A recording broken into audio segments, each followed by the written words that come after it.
আসসালামু আলাইকুম ভাই, ভালো আসসালাম। আছেন? ওয়ালাইকুম সালাম ভাই। আছি ভাই আলহামদুলিল্লাহ।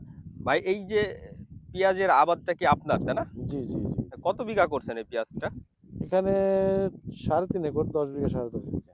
মানে ৩.৫ একর, মোটামুটি হচ্ছে ১০ বিঘা। ১০ বিঘা ১০ কাছাকাছি। বিঘাতে আপনার হচ্ছে বিঘাতে কত মণ হয় হারে পেঁয়াজগুলো?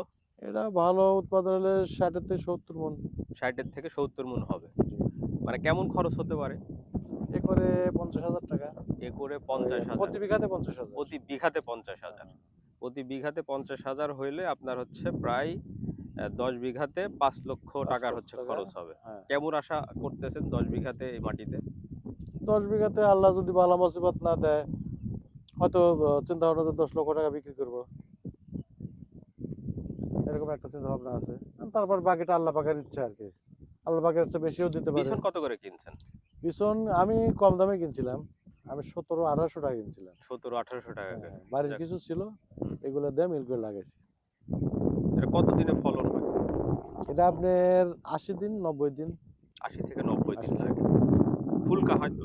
হ্যাঁ, ফুলকা হয়। ফুলকাও তো মোটামুটি একটা দাম পাওয়া যাবে আশা করা যদি যায়। পেঁয়াজের দাম বৃদ্ধি থাকে, ফুলকার দামও পাওয়া যায়।